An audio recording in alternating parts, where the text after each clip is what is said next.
Whenever you guys are ready. Hello, my name is Nick Laxton. I've been in charge of research. I'm Brady Lernerman. I am in charge of manufacturing and financials.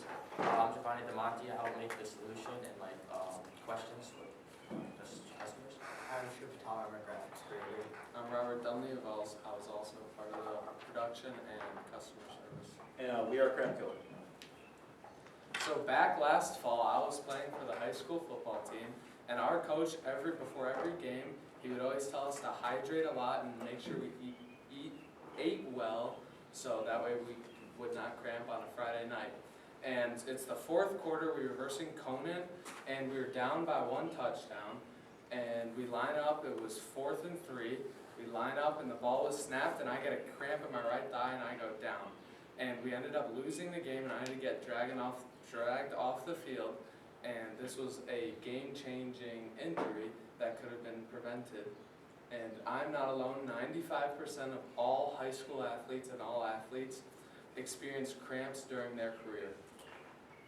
So what is a muscle cramp?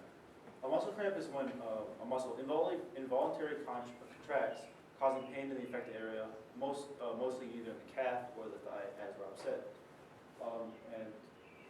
One of the major causes of muscle cramps is electrolyte deficiency. This is why his coach wanted him to eat more food, drink a lot of water, to kind of replenish the electrolytes.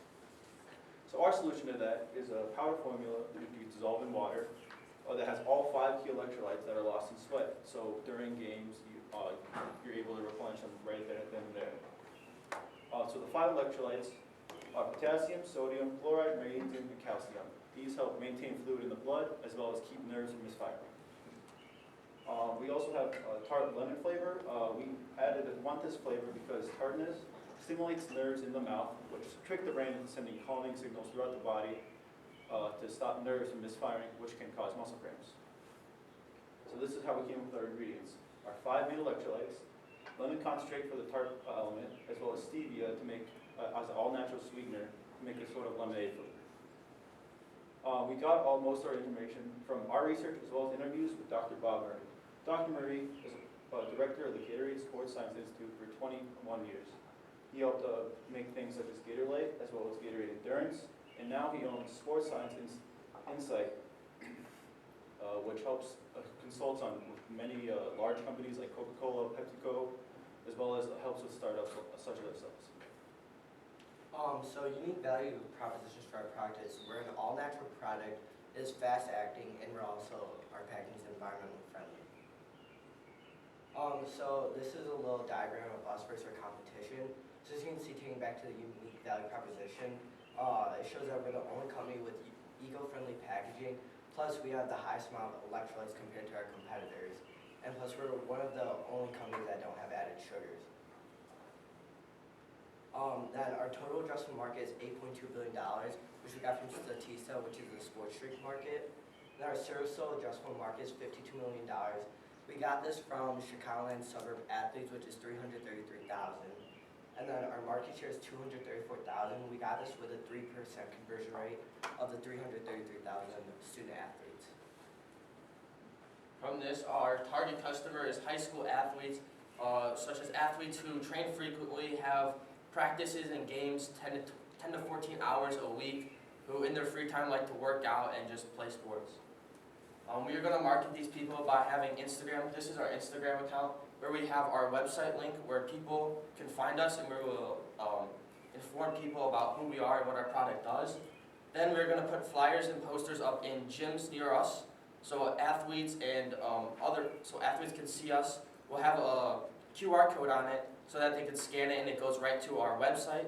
It shows them who we are, what we do, and they can put their email in to sign up to figure out more about us and production.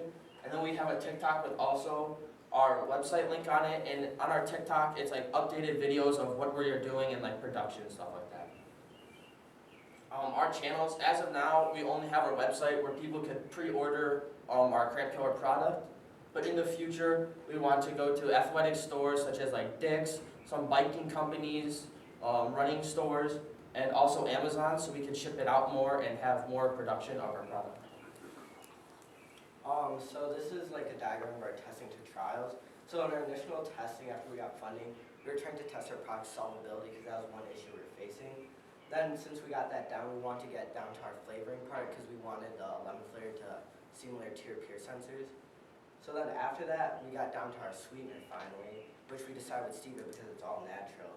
And after we perfected our formula, we started handing them out and trying to get exposure and endorsements for our product, which is high school athletes in our school.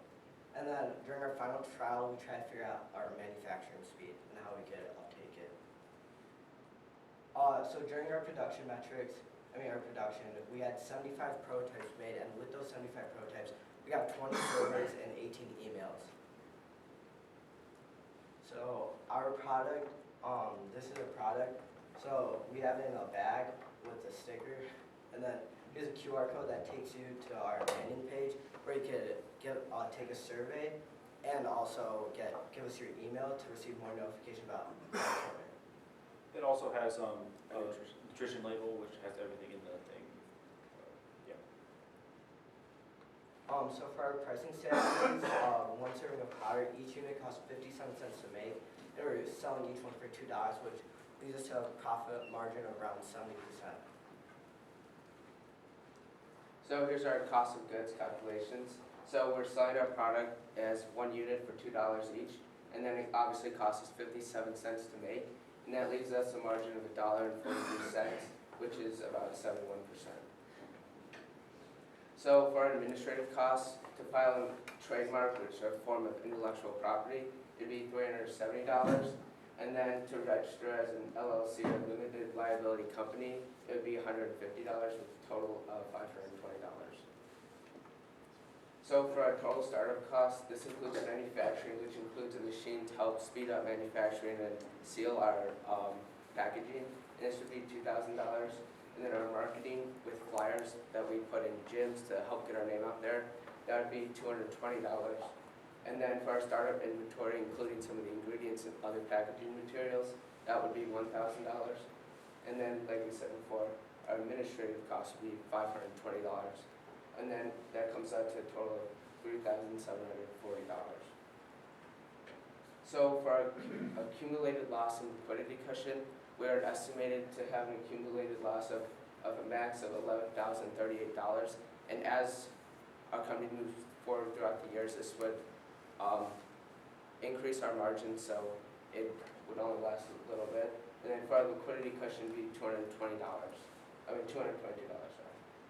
So for our year one net income, it's $190, but as we transition to year 5, our margins will get a lot better due to manufacturing and cost of goods. To just make more will be a lot cheaper. So this would be $41,800. So in exchange for $15,000, we are proposing 47.2% of our company based on a post-money valuation of $31,786. And then for our exit strategy, the current plan is to exit after 5 years to sell to an investor and, by selling to a financial buyer, and this would have a money multiple of 4.8 times and an internal rate of return of 39%. We are Cramp Killer, all gain, no pain.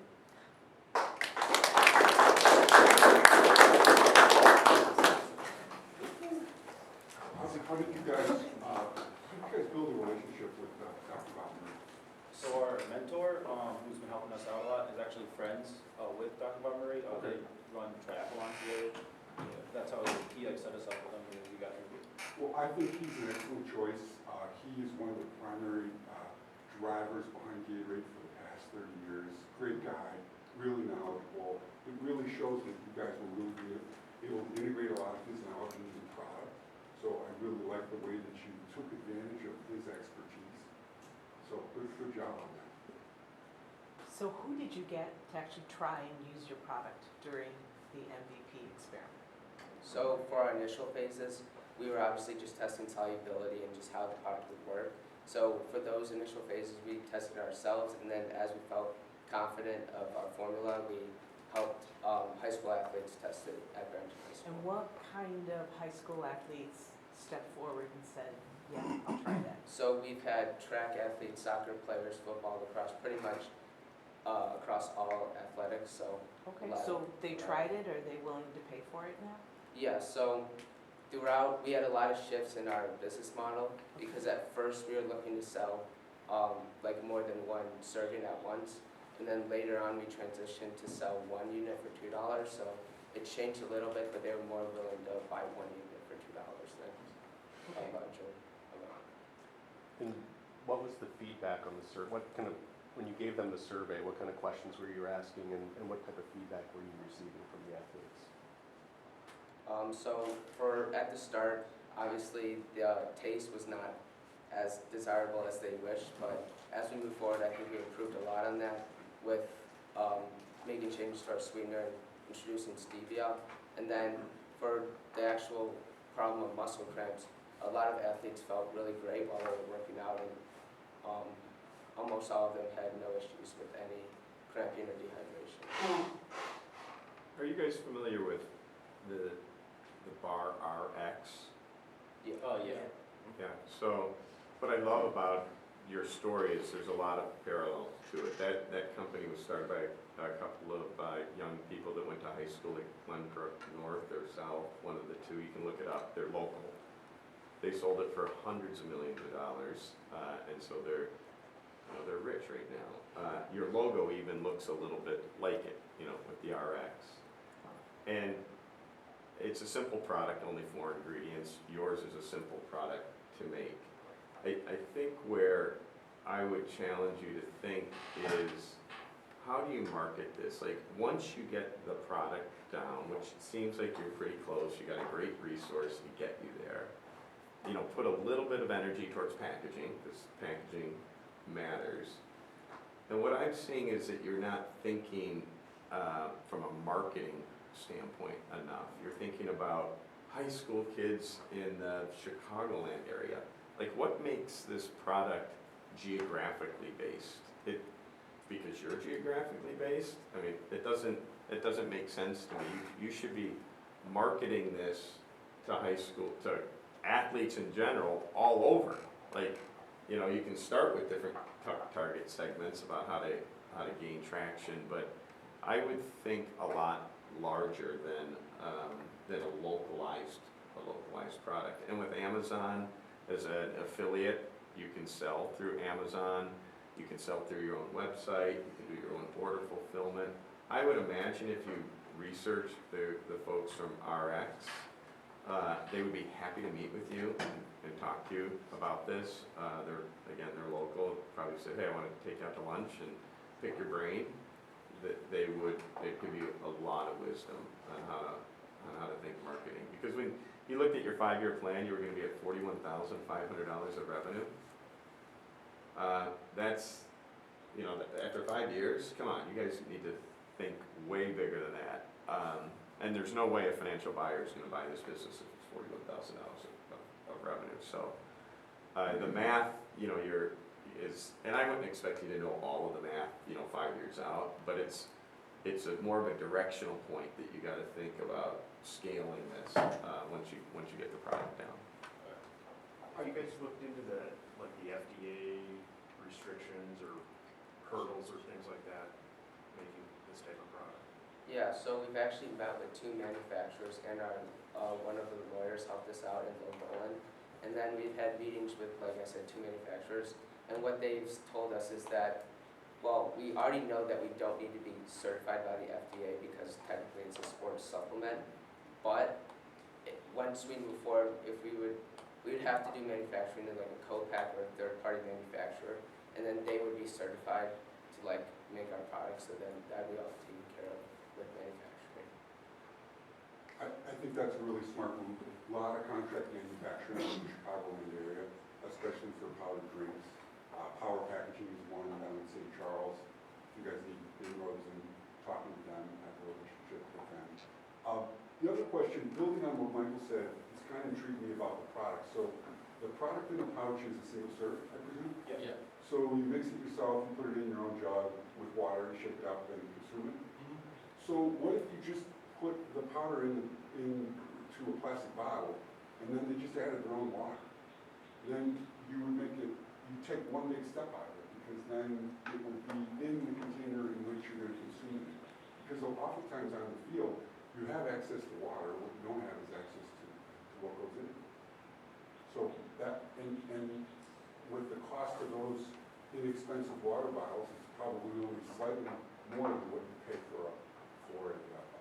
It might add a little bit to shipping costs because Yeah, of the bulk. because of the year, yeah, but hopefully you're over delivering on ease of use, given the fact that now you have the container that you're gonna both pour the water into, mix it, and then pour the rest, and then top it off and before you proceed. Do you guys still have product? Yeah, I think Brady or Ship has it, like, they've been working on it at home, so they think they have it at their house right now. Why didn't you bring any here, by the way? Seems like a easy product to give to your investors to say, try it. And it's humid morning.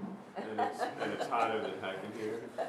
No, but just curious, why wouldn't you, is it not ready for prime time? or- So lately, we have actually switched our lemon concentrate because the struggle with staying all natural is that it's not as easy to like produce with, as opposed to like artificial. So before we had our lemon flavoring, it was a lot of volume, but it didn't really do much. And then we pivoted to like a more concentrated version of that, but then we were having dissolvability issues with that, so it's not, we're not really at a good place with that, our flavoring, that's what we're doing, so. Okay. So I think my recollection of the MVP is we kind of discussed, because really your product is solving the problem, and I think one of the things we discussed is kind of just making sure that you have some metrics to support that. And so kind of following up on the marketing piece, I would encourage you to derive some type of metric that you can present as a success, that your product is doing solving the problem that you started to fix. One other thing I would add is, I think you're gonna have some more go-to-market costs. You're probably gonna have retail partners, web partners, depending on what your choices are there. Probably want to address that on costs. So you've got some more working for either a retail or web partner, because they're gonna take a piece of the action. But you had things like ordering a machine. Go ahead and order a machine. I would outsource the manufacturing, and until you, I would just take that $2,000 in the machine and buy more inventory. You know, make it yourself, start just selling this and build up a little bit of revenue that allows you to, you know, stoke some profits, and then start partnering with a contract manufacturer later. But this is something like, you know, again to the RX story, they literally made this up in their house, you know, their mom's kitchen, and made their own bars and sold them until they, you know, had enough money to outsource manufacturing.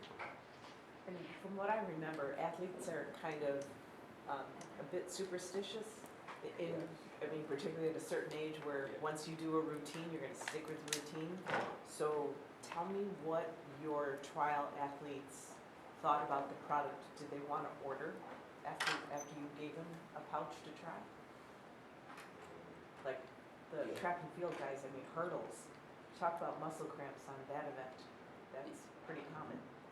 So our product is very similar to like other products out there, like Pedialyte, Liquid IV, and other things like that. Okay. And then it's kind of a replacement for those. And also, it's one of our benefits is that it is all natural. Yeah. So it kind of takes away some of the cons of using the other Right. products. You guys could be a heck of a lot cooler than Pedialyte.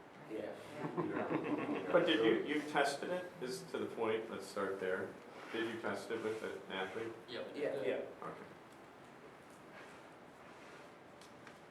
So what do you think? Do you guys want to move this forward?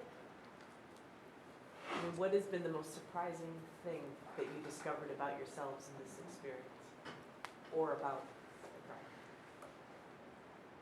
One thing I've discovered about myself is it's a lot of fun, like just kind of work, like actually making progress on something like this. Because like at the beginning of the year, I was a little shaky, but then as like we worked, like actually saw like results, got a little more into it.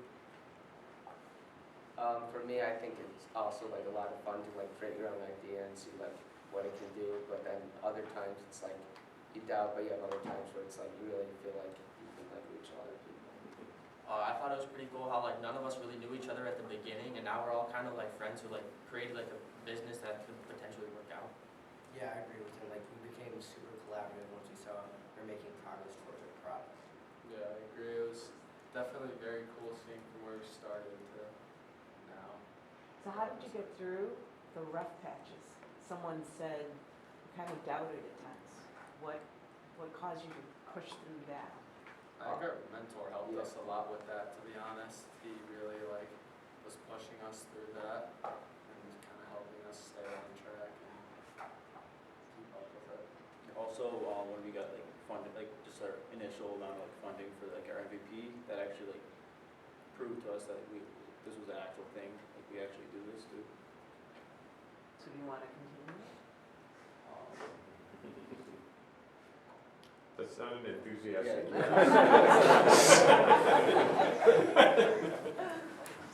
Nothing wrong with not moving forward. Sorry. I don't think we did. I can't really speak for everyone, but I say no. I personally didn't know. Yeah, but no. All right, can we buy the idea? $10, we'll start. All right, thank you, guys.